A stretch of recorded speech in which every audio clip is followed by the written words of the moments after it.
Friends, how are you? Welcome back to Audi classes. So guys, आपको last video में मैंने light reflection and refraction पढ़ाया था, बड़े अच्छे समझ में आया होगा आपको। तो आज मैं आपके लिए लेके आया metal and non metal.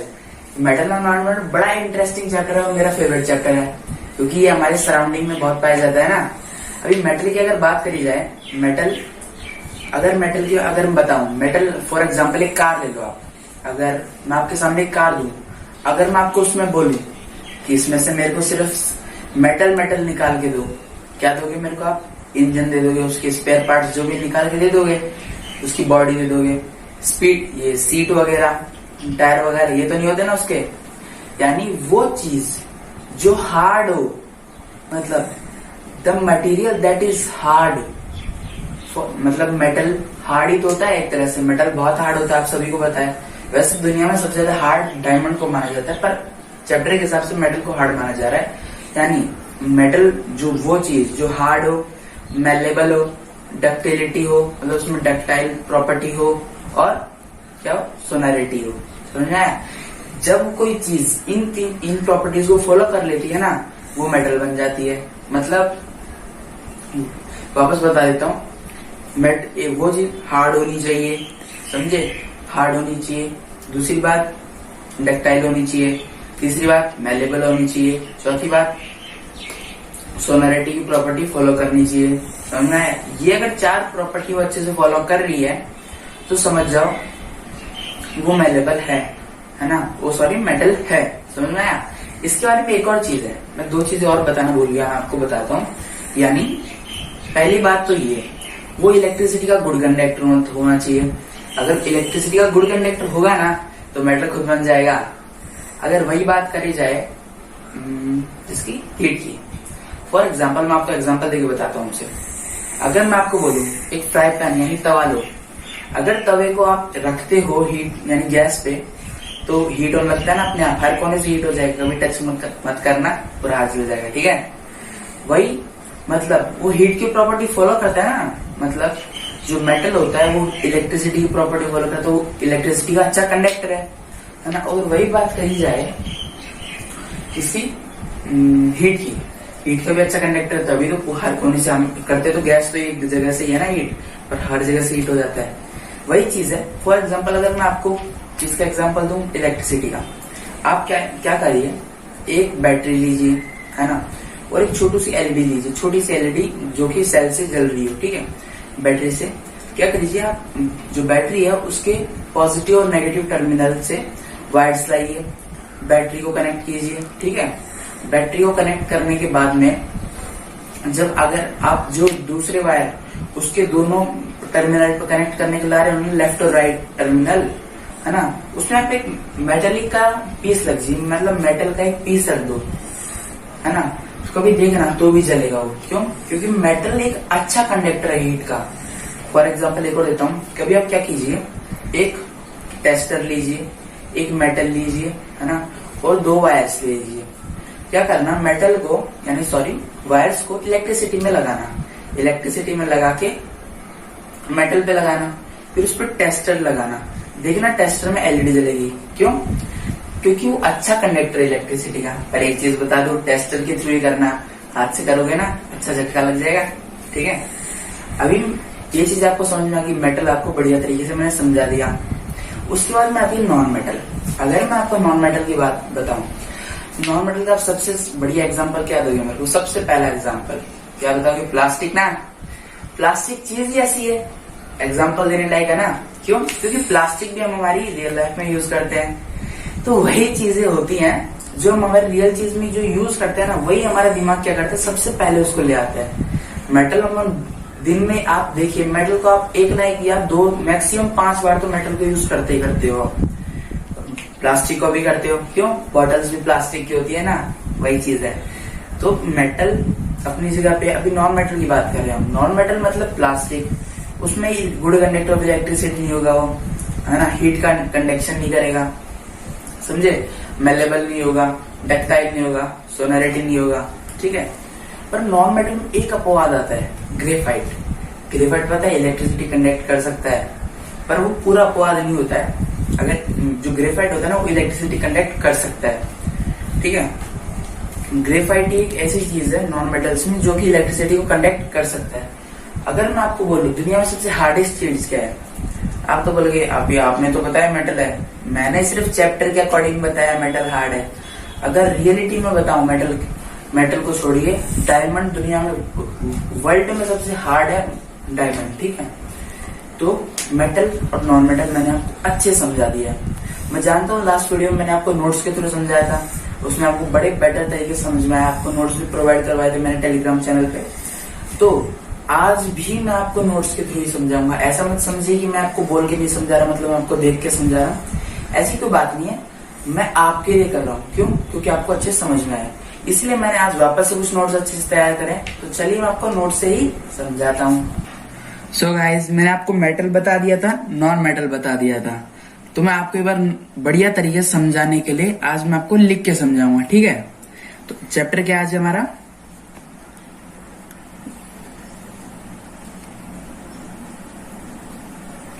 Metal and non metal, ठीक है।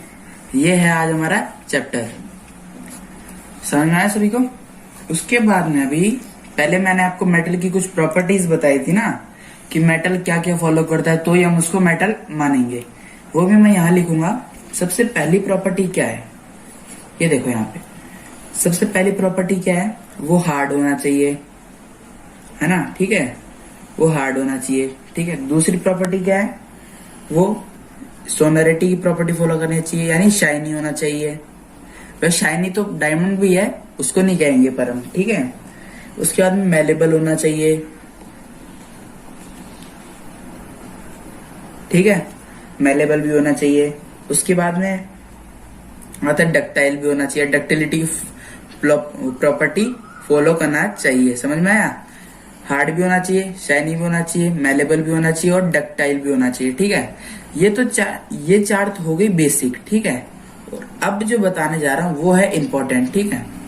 इसके बाद में है सबसे मतलब गुड कंडक्टर ऑफ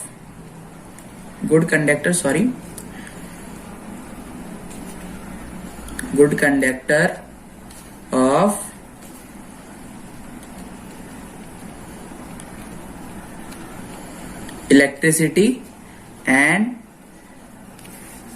हीट, ठीक है। मतलब हार्ड होना चाहिए, शाइनी होना चाहिए, मेलेबल होना चाहिए, डक्टाइल होना चाहिए। उसके बाद में बेसिक पॉइंट है वो ये है, यानी good conductor of electricity and heat, यानी इलेक्ट्रिसिटी का अच्छा कंडक्टर होना चाहिए और हीट का भी अच्छा कंडक्टर होना चाहिए। सभी को समझ में आया। उसके बाद में मैंने आपको बताया था नॉन मेटल, पर नॉन मेटल पहले हम मेटल की ही बात करेंगे, नॉन मेटल अभी बीच में नहीं लाएंगे हम, ठीक है। अभी उसके बाद में मैं बताता हूँ आपको मेटेलिक लश्चर क्या होता है। अब मेटेलिक लश्चर होता क्या है, वो मेटल जो प्योर स्टेट में, मान लीजिए अभी हमने एक प्लेट खरीदी, ठीक है, मान लीजिए ये एक प्लेट है, ठीक है।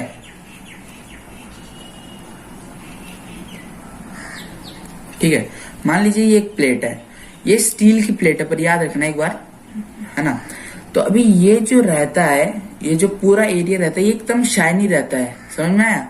ये जो एरिया रहता है ये शाइनी रहता है। ऐसा क्यों होता है, क्यों? क्योंकि उस पर मेटेलिक लश्चर की प्रॉपर्टी वो फॉलो कर रहा है, उस पर वो एक परत चढ़ाई जाती है, यानी एक लेयर चढ़ाई जाती है मेटेलिक लश्चर की, ताकि वो शाइन करे, ठीक है। मेटेलिक लश्चर उसी को कहते हैं metal in their pure state having a shiny surface their this property is called metallic lustre. वापस बताता हूँ, metal in their pure state having a shiny surface this property is called metallic lustre. समझ में आया। उसके बाद में आता है अभी मैटर के, ठीक है, मैटर के 3 स्टेट होते हैं, ठीक है। फिजिकल स्टेट में 3 फिजिकल स्टेट्स होते हैं, ठीक है। 3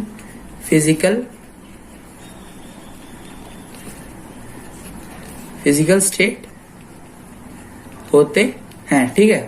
पहला आता है सॉलिड मतलब मेटल, ठीक है। मेटल सॉलिड ही तो होता है ना।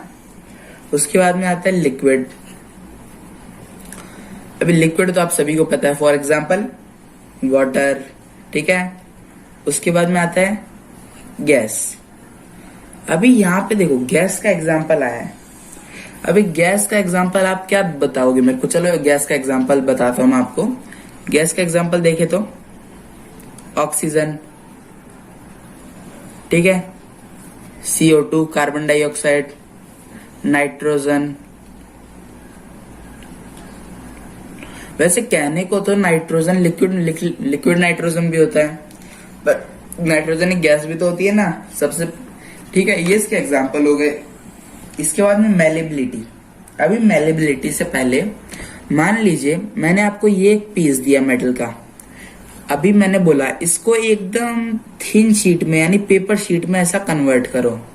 क्या करोगे आप? इसको पहले हीट करोगे, ठीक है।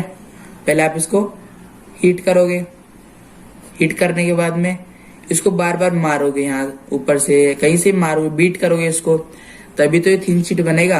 यानी इसकी डेफिनेशन क्या है? The property of metals that can beaten into thin sheet, this property is called malleability. समझ में आया?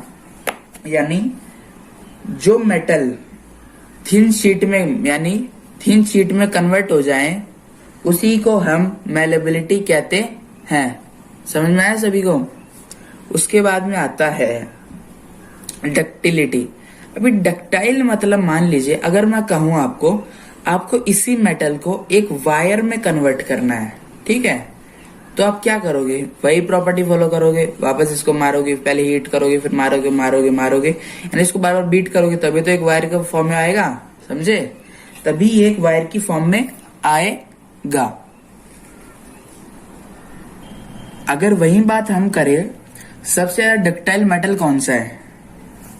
सबसे ज्यादा डक्टाइल मेटल है गोल्ड, ठीक है।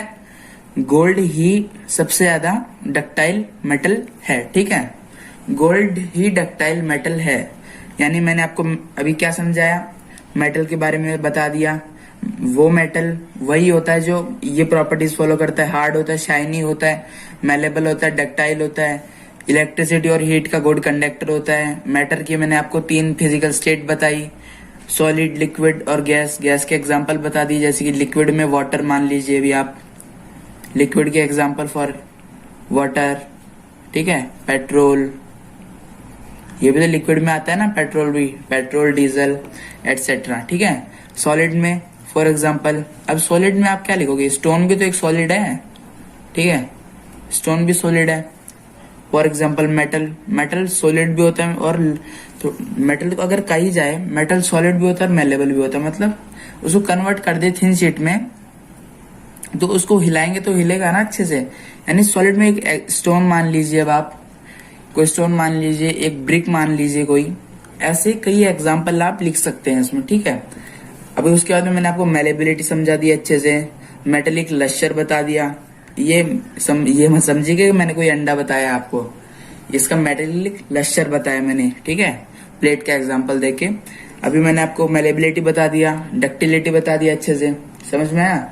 अभी एक पॉइंट आता है, यानी जो मेटल्स होते हैं ना, मेटल्स मैंने आपको यहाँ पे तो बता दिया था, जो मेटल्स होते हैं वो इलेक्ट्रिसिटी के गुड कंडक्टर होते हैं, हीट के भी गुड कंडक्टर होते हैं। दूसरी बात, उनके पास हाई मेल्टिंग पॉइंट होता है, यहां पे लिख देता हूं, यानी मेटल्स के पास हाई मेल्टिंग पॉइंट होता है, यानी मेटल्स का हाई मेल्टिंग पॉइंट होता है। अभी अगर मैं कहूं आपको, मुझे आप इलेक्ट्रिसिटी के गुड कंडक्टर बताओ, यानी बेस्ट कंडक्टर्स बताओ मुझे मेटल के, एक तरह से एग्जांपल दो, अच्छे कंडक्टर बताओ मुझे, तो आप क्या बताओगे मुझे? यानी हीट के आपको अच्छे कंडक्टर बताने हैं मेरे को, ठीक है। तो आप क्या बताओगे? सबसे पहला एग्जांपल आप बताओगे, एग्जाम में आपको लिख के आना है सिल्वर, पहला एग्जांपल है सिल्वर, दूसरा एग्जांपल है कॉपर, ठीक है। यानी सिल्वर और कॉपर हीट के अच्छे कंडक्टर होते हैं, समझ में आया सभी को। यानी जो सिल्वर और कॉपर होते हैं वो हीट के अच्छे कंडक्टर होते हैं। अगर एक बात बताओ मेरे को, जो हमारे घर में जो वायर्स रहते हैं, ठीक है, ये तो एक वायर की ऊपर की लेयर होती है, इसके अंदर आते हैं वायर्स तो, ठीक है, पर हम कहते हैं पूरे कोई वायर है, ठीक है। जो इसकी बाहर की लेयर होती है, अगर मान लीजिए इसमें करंट जा रहा है, ठीक है, इसमें करंट फ्लो हो रहा है और हम इसको यहाँ से पकड़ रहे हैं, तो क्या हमें करंट लगेगा? नहीं लगेगा, समझे, हमें करंट नहीं लगेगा यहाँ पे।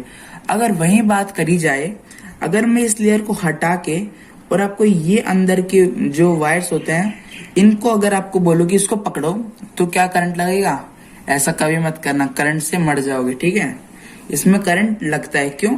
क्योंकि यहाँ पे जो ये मटेरियल होता है ना, ये होता है PVC, ठीक है। अब मैंने आपको PVC तो बता दिया, PVC की किसी को फुल फॉर्म पता है? ज्यादा बच्चों को पता होगी, ज्यादा बच्चों ने 8th क्लास में पढ़ी होगी। PVC की फुल फॉर्म होती है पॉलीविनाइल क्लोराइड, ठीक है, पॉलीविनाइल क्लोराइड, ठीक है। ये एक रबर लाइक मटेरियल होता है जो कि वायर पे कोटेड होता है, पर अगर इसको लगने के बाद में आप तो इसको यही बोल देते हो ये एक वायर है, पर इसी को ही वायर बोला जाता है, अंदर के सब्सटेंस को। ये तो PVC होता है, ठीक है। बाहर जो जैसे कि कभी देखा है, किसी ने देखा हो तो जो वायर चलते हैं वो रेड भी होते हैं, ब्लैक भी होते हैं, ब्लू भी रहते हैं। तो जो रेड, ब्लू और ब्लैक होता है ना, वही होता है पॉलीविनाइल क्लोराइड, ठीक है। इतना अच्छा एग्जांपल दे दिया आपको, यानी रबर लाइक मटेरियल को कहते हैं PVC, पॉलीविनाइल क्लोराइड। और एक और बात, अगर कोई स्पेलिंग मिस्टेक हो जाए तो उस पर ध्यान मत देना, ठीक है। उसके बाद में आता है सोनोरस। अभी सोनोरस बता दूं आपको, अगर मान लीजिए आप रात में आपने खाना नहीं खाया गुस्से में, और आप रात में आपको भूख लगी है, डिनर में मतलब आपने खाना नहीं खाया और रात में आपको भूख लग गई, तो आप धीरे धीरे गए किचन में। अभी वहां पे आपने प्लेट उठाई और आपके हाथ से गलती से प्लेट गिर गई, तो आवाज आई, ठीक है। तो जो आवाज आई यानी मेटल में, द मेटल दैट प्रोड्यूसेस, मतलब the metal that produce sound on A striking a hard surface, यानी वो प्रॉपर्टी जब मेटल पे स्ट्राइक करते हैं, यानी मेटल को गिराते हैं या मेटल पे मारते हैं, जो मतलब जो आवाज आती है उसी को कहते हैं सोनोरस। यानी जो the metal that produces sound on striking a hard surface are called to be sonorous. यानी मेटल की वो प्रॉपर्टी जिसमें जब हम किसी मेटल पे स्ट्राइक करें या उस पे मारे या उसको गिराएं, जो साउंड प्रोड्यूस करती है उसी को कहते हैं सोनोरस। इतना सभी को अच्छे समझ में आ गया? अभी मैंने आपको बता दिया सोनोरस, ठीक है।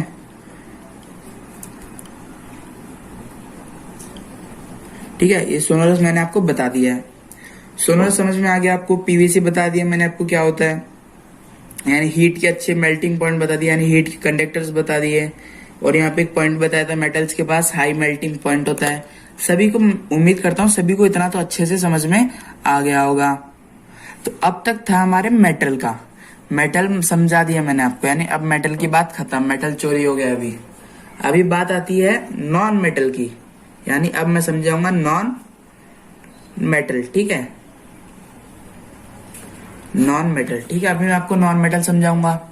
अभी नॉन मेटल समझाने से पहले नॉन मेटल की आपको मैं डेफिनेशन समझाता हूं, यानी द एलिमेंट और substance that not metal called non metal. यानी अभी मेटल में ये क्या कहना चाह रहा हूं मैं आपको, यानी मेटल में कौन सी प्रॉपर्टी फॉलो कर रहा था वो, मैलेबल होता है, डक्टाइल होता है, अच्छा इलेक्ट्रिसिटी का अच्छा कंडक्टर होता है, हीट का अच्छा कंडक्टर होता है ना, होता है ना।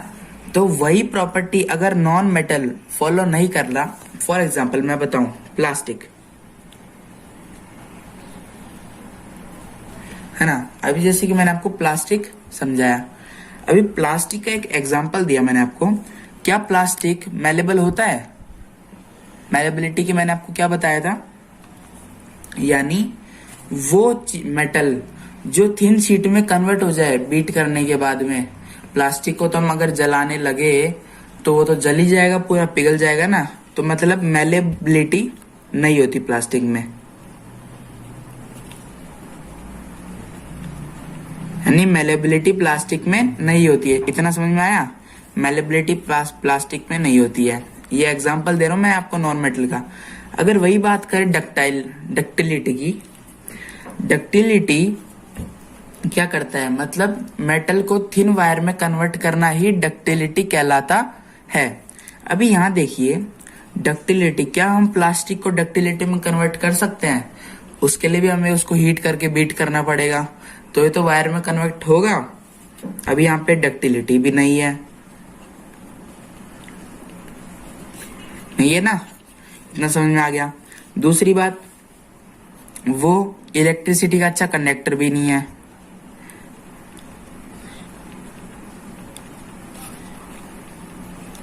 इलेक्ट्रिसिटी और हीट का अच्छा कंडक्टर भी नहीं है, ठीक है? इतना खत्म। इतनी प्रॉपर्टी भी आपको बहुत होती है नॉन मेटल में लिखने के लिए, यानी नॉन मेटल को डिफाइन करने के लिए। अगर आप ये 3 प्रॉपर्टी भी लिख दोगे ना तो भी आपको मार्क्स मिल जाएंगे एग्जाम में। और इसके अगर एग्जाम्पल की बात करी जाए, इसके एग्जाम्पल होते हैं फॉर एग्जाम्पल, ठीक है? अभी इसके एग्जाम्पल में आता है फॉर एग्जाम्पल कार्बन, कार्बन, ठीक है? सल्फर, सल्फर हो गया, आयोडीन हो गया, तो ये एग्जाम्पल ऑक्सीजन हो गया। ऐसे कई सारे एग्जाम्पल आप नॉन मेटल में लिख सकते हो। समझ में आया? अभी एक इंपॉर्टेंट पॉइंट आता है यहाँ पे, आपके नॉन मेटल की मैंने डेफिनेशन समझा दी अभी आपको। अभी मैं कुछ इंपॉर्टेंट पॉइंट्स बताऊंगा आपको, ठीक है? सबसे पहला इंपॉर्टेंट पॉइंट क्या होता है, the non metals are either solid or gases except bromine which is liquid. यानी जो नॉन मेटल होते हैं ना वो सॉलिड भी हो सकते हैं। कई नॉन मेटल ज्यादा सॉलिड भी होते हैं, ऐसा मैं ये नहीं बोल रहा कि वो सॉलिड नहीं होते। पर अगर ब्रोमाइन के बारे में अगर देखा जाए, क्या आपको पता है ब्रोमाइन को अगर बताया जाए, ब्रोमाइन एक लिक्विड भी आता है। ब्रोमाइन को माना जाता है वो एक लिक्विड आता है जो कि थोड़ा डेंजरस होता है। क्यों? अगर आप उसको फॉर एग्जांपल मान लीजिए एक ब्रोमाइन की एक ड्रॉप है, ठीक है? यहाँ पे आपका हाथ है, अगर ये ब्रोमाइन की ड्रॉप आपके हाथ पे गिर गई तो आपके जितने भी सेल्स, जितने एरिया में गिरे आपके हाथ के सेल्स डेड हो जाएंगे। वहां पे आगे से सेल्स नहीं बन पाएंगे क्योंकि वो उस पूरे सेल्स को एकदम डिस्ट्रॉय करेगा, ठीक है? क्योंकि ब्रोमाइन बहुत डेंजरस होता है। अगला पॉइंट आता है all metals except mercury exist as solid at room temperature. यानी जो मर्क्यूरी का आपने किसी ने नाम सुना हो, मर्क्यूरी को ज्यादा थर्मामीटर्स में यूज किया जाता है। यानी मर्क्यूरी को थर्मामीटर्स में यूज किया जाता है क्योंकि टेम्परेचर अगर मेजर करना हो किसी बीमार आदमी का तो हम उसमें मर्क्यूरी यूज करते हैं। क्यों? क्योंकि वो सॉलिड स्टेट में भी रह सकता है, यानी रूम टेम्परेचर में भी वो सॉलिड स्टेट में एग्जिस्ट कर सकता है, ठीक है? ये मैंने आपको दूसरा पॉइंट बता दिया।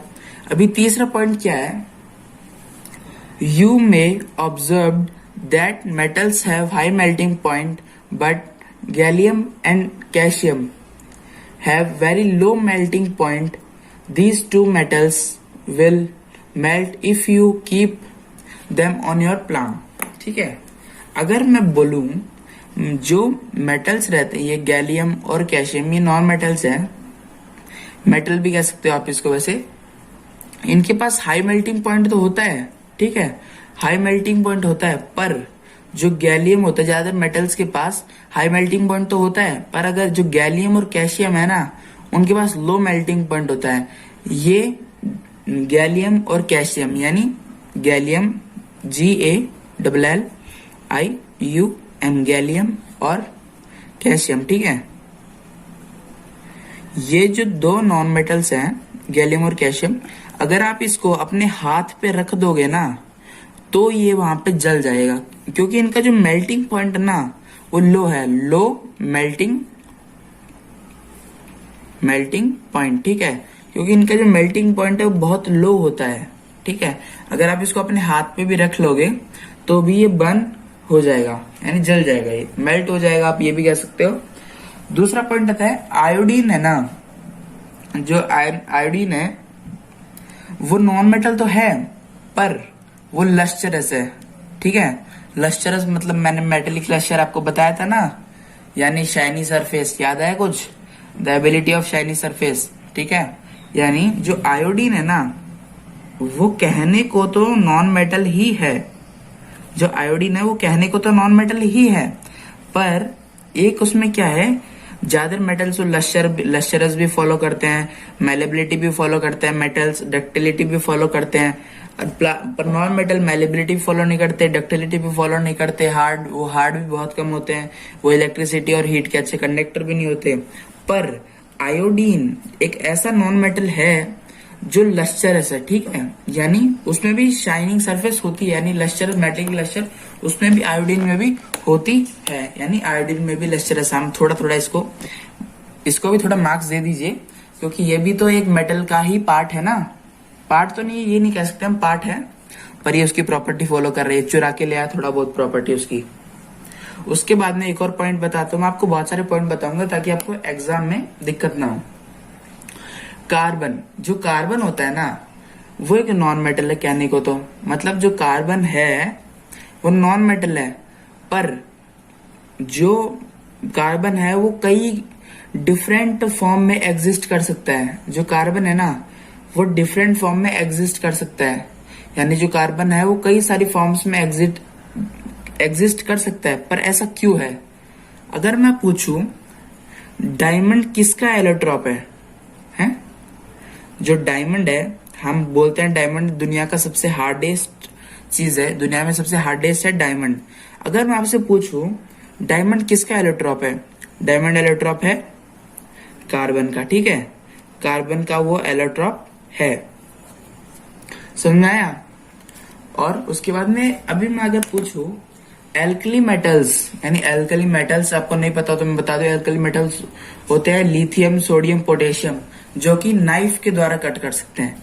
यानी दो मेटल्स ऐसी आती हैं जिनको आप हाथ से भी यानी नाइफ के द्वारा भी काट सकते हो। वैसे तो बोलते हैं मेटल हार्ड होते हैं, उनको आप तोड़ सकते हो या उसको एकदम हीट करके ही उनको काट सकते हो, पर अगर सोडियम और पोटेशियम की बात करी जाए, ये दोनों ऐसे सॉफ्ट, एकदम सॉफ्ट है ना, जो सोडियम और पोटेशियम, जो सोडियम, पोटेशियम और लिथियम, यानी ये तीनों ऐसी चीजें हैं, यानी इतने सॉफ्ट हैं ये तीनों, सोडियम, पोटेशियम और लिथियम, जो कि नाइफ से भी काटी जा सकती है। यानी अगर हम इसको मान लीजिए, एक ये मैं पीस लेता हूं एक सॉलिड का, ये सॉरी सोडियम का, अगर मैं इसको नाइफ के थ्रू कट करने की सोचूंगा तो क्या ये कट हो जाएगा? ऑफकोर्स हो जाएगा। अगर मैं इसको नाइफ के द्वारा कट करने की सोचूंगा ना तो हो जाएगा, क्योंकि सोडियम, पोटेशियम और लिथियम ये तीनों नाइफ के द्वारा कट हम इनको कर सकते हैं। क्यों? क्योंकि इनके पास लो मेल्टिंग पॉइंट होता है और लो इनकी डेंसिटी होती है, क्योंकि इनकी एक पहली बात इनकी डेंसिटी लो होती है, और दूसरी बात इनका मेल्टिंग पॉइंट होता है मतलब बहुत लो होता है। अगर आपको मैं डेंसिटी की एक बात बताता हूँ, एक एक्सपेरिमेंट बताता हूँ पहले आपको मैं डेंसिटी का। अगर किसी ने सुना हो डेड सी का नाम, डेड सी में क्या होता है, डेड सी में डेंसिटी एकदम लो हो जाती है, एकदम जीरो हो जाती है, तभी आप उस पर फ्लोट करते हो। मान लीजिए ये हमारे पास दो बीकर्स हैं, ठीक है, एक में मैंने दोनों में वाटर भरा, ठीक है, दोनों में ही मैंने वाटर भर दिया।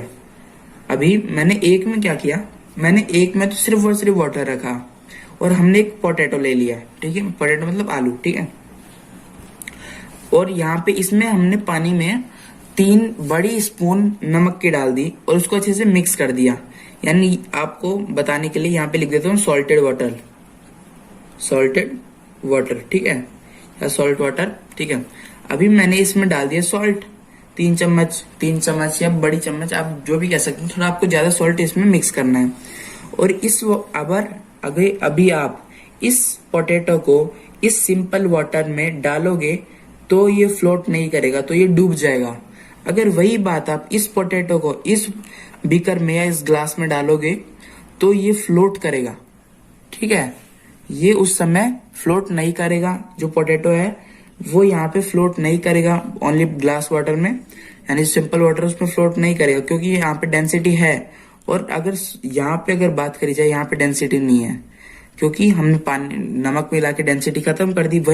यही बात यहाँ पे है। सोडियम, पोटेशियम और लिथियम, इनके पास पहली बात लो मेल्टिंग पॉइंट होता है इनका, और इनके पास डेंसिटी है वो कम होती है इनकी। और सोडियम और पोटेशियम को आप हवा में या बाहर नहीं रख सकते, जैसे हम और चीजों को, यानी मान लीजिए पानी की बोतल हुई, कोई पेन वगैरह हुए, जो भी हो, आप इनको बाहर तो रख देते हो। पर दूसरी बात, जो सोडियम और पोटेशियम, अब यहाँ पे लिथियम को हटा दो, यानी जो सोडियम और पोटेशियम है ना, सोडियम और पोटेशियम ये ऐसे दो मेटल हैं, यानी ऐसी दो चीजें, मेटल तो नहीं है कह रही है, ये दोनों ऐसी चीजें हैं सोडियम और पोटेशियम जो कि कैरोसिन में स्टोर होती है। आप तो ये सोच लो ना, कैरोसिन में तो आग लग जाती है उल्टा, पर सोडियम और पोटेशियम ऐसा नहीं करते। सोडियम और पोटेशियम है ना, अगर आप इनको बाहर रखोगे, यानी एटमॉस्फेयर में बाहर रख दो कि एयर के साथ रिएक्ट करके ये बर्न करने लग जाएंगे। अगर आप इसको पानी में फेंक दोगे ना सोडियम और पोटेशियम को, तो भी जल जाएगा। कभी आप लीजिएगा सोडियम को आप पानी में फेंक दीजिएगा तो वहां पे एक ब्लास्ट होगा, क्योंकि जो सोडियम रहता है ना वो काफी ज्यादा मात्रा में पानी के साथ रिएक्ट कर लेते, पानी हो या एयर हो, सोडियम और पोटेशियम दोनों ही रहते हैं, तभी इनको कैरोसिन में स्टोर किया जाता है। ठीक है, इनको कैरोसिन में स्टोर करते हैं। इतना समझ में आ गया। अभी एक चीज बताऊं मैं आपको, अगर मैं आपसे पूछूं एंडोजिंग क्या होता है, एंडोजिंग अगर मैं आपसे पूछूं तो आप बताओ कि हमें तो आपने बताया नहीं, अब बताता हूं। एंडोजिंग एक ऐसी प्रोसेस है जिसमें एल्यूमिनियम की एक थिक ऑक्साइड लेयर फॉर्म हो जाती है, उसी को कहते हैं एंडोजिंग। यानी anodising is a process of forming a thick oxide layer of aluminium. Anodising एक ऐसी प्रोसेस है जो कि किसी भी चीज पे थिक ऑक्साइड लेयर एक बना लेती है। यानी अब समझ में आ गया आपको, एंडोजिंग बता दिया मैंने आपको, एंडोजिंग आपको अच्छे समझ में आ गया। उसके बाद में अब बताता हूं आपको एक और पॉइंट बताता हूं। किसी ने एक्वारेजिया का नाम सुना है? एक्वारेजिया है ना, Latin of royal water. Aqua regia को माना जाता है, एक रॉयल वाटर माना जाता है इसको। It is freshly prepared mixture of concentrated nitrochloric acid and concentrated nitric acid in the ratio of 3:1। ठीक है, यानी एक्वारेजिया एक ऐसा रॉयल वाटर माना जाता है, ये बनाया जाता है किससे? कॉन्क्रेटेड नाइट्रोक्लोरिक एसिड से। ठीक है, नाइट्रोक्लोरिक एसिड से और नाइट्रिक एसिड से। ठीक है, नाइट्रोक्लोरिक एसिड और नाइट्रिक एसिड, और इसका जो रेशियो होता है वो होता है 3:1। ठीक है, इतना समझ में आ गया आपको अच्छे से। और उसके बाद में अभी आपको मैंने मेटल्स बता दिया, नॉन मेटल बता दिया। अब मैं आपको बताने जा रहा हूं रिएक्टिविटी सीरीज, जो कि बहुत इंपॉर्टेंट है। अभी मैंने रिएक्टिविटी सीरीज डिक्रीजिंग ऑर्डर में लिख दिया। अभी यहाँ देखिए, ये डिक्रीजिंग ऑर्डर में। ठीक है, आप याद कर लीजिए पीरियोडिक टेबल से। ठीक है, पोटेशियम को हम कह सकते हैं के, ये इनकी कुछ नेम्स है, शॉर्ट फॉर्म में आप इनको याद भी कर सकते हो। सोडियम का Na, ठीक है, कैल्शियम का Ca, मैग्नीशियम का Mg, एल्यूमिनियम का Al, जिंक का Zn, आयरन का Fe, लेड का Pb, हाइड्रोजन का H, कॉपर का Hg, मर्क्यूरी का Hg, कॉपर का Cu, कॉपर का Cu, मर्क्यूरी का Hg, सिल्वर का Ag, गोल्ड का Au। समझ में आया सभी को? यानी पोटेशियम का K, सोडियम का Na, कैल्शियम का Ca, मैग्नीशियम का Mg, एल्यूमिनियम का Al, जिंक का Zn, आयरन का Fe, लेड का Pb, हाइड्रोजन का H, कॉपर का Cu, मरकरी का Hg, सिल्वर का Ag, गोल्ड का Au। अभी मैंने आपको पीछे बताया रिएक्टिविटी सीरीज। अब ये आप सोच रहे हो सर ने तो हमारे सामने अंडे अंडे ला के रख दिए। ये कुछ सिंबल्स हैं एलिमेंट, ठीक है, एलिमेंट्स के कुछ सिंबल है, ठीक है, ये कुछ एलिमेंट्स के सिंबल है, ये डाल्टन के द्वारा प्रपोज्ड हुए हैं, ठीक है, यानी डाल्टन ने बनाए हैं। अभी हाइड्रोजन का सिंबल ये है, ठीक है, हाइड्रोजन का सिंबल ये है, कार्बन का ये है, ऑक्सीजन का ये सिंबल है, फास्फोरस का ऐसा सिंबल है, सल्फर का ये है, आयरन का ये है, कॉपर का ये है, लेड का एल, कार्बन और का ये कार्बन का है, ये कॉपर का, कंफ्यूज मत होना, ठीक है। वापस देख लो, hydrogen, carbon, oxygen, phosphorus, sulphur, iron, copper, lead, इतना समझ में आ गया सभी को। उसके बाद में देखो सिल्वर, ये सिल्वर का सिंबल होता है, ये गोल्ड का सिंबल होता है, ये प्लेटिना का सिंबल होता है, प्लेटिना मतलब प्लेटिनम, ठीक है, ये मर्क्यूरी का, मर्क्यूरी, प्लेटिनम, गोल्ड, सिल्वर, इतना सभी को अच्छे समझ में आ गया। सो गाइस, ये थे मेरे नोट्स और मैंने आपको अच्छे से समझा भी दिया है, अच्छे से मेटल्स और नॉन मेटल बता दिया, डक्टिलिटी बता दिया, आज मेलेबिलिटी बता दिया, मेटेलिक लश्कर बता दिया, और क्या चाहिए, और आगे अगले वीडियो में लेके आऊंगा। तो आज की इस वाली वीडियो में इतना ही बताऊंगा और अगले वीडियो में और अच्छे से बताऊंगा। और अगर आपको ये अच्छा लगा हो तो मैंने लिंक डिस्क्रिप्शन में दे दिया है, वहां से जाके या आप टेलीग्राम पे जाके हमारी आर्टिकल इजी क्लासेस पे जाके हमारे नोट्स देख सकते हैं, वहां पे भी आपको नोट्स मिल जाएंगे अच्छे से, वहां से भी आप चैप्टर को समझ सकते हैं। और एक बात और, जो मैं चैप्टर समझाऊंगा उसी दिन में उसी वीडियो से रिलेटेड या उसी चीज से रिलेटेड मैं नोट्स डाल दूंगा टेलीग्राम पे, ठीक है। और अगर आपको आज वाली वीडियो अच्छी लगी हो तो लाइक कीजिए, शेयर कीजिए और कमेंट कीजिए। जो हमारे चैनल पे नए हैं हमारे चैनल को सब्सक्राइब कर दो। और एक बात, ये चीजें मैंने जो समझाई इनको प्रैक्टिस कर लेना एक बार बाद में, ताकि आपको और भी अच्छे समझ में आ जाए, रिवीजन ले लेना एक बार अच्छे से, ताकि अगली वीडियो में आपको कोई दिक्कत ना आए। तो मिलते हैं अगली वीडियो में, आज की इस वाली वीडियो में इतना ही।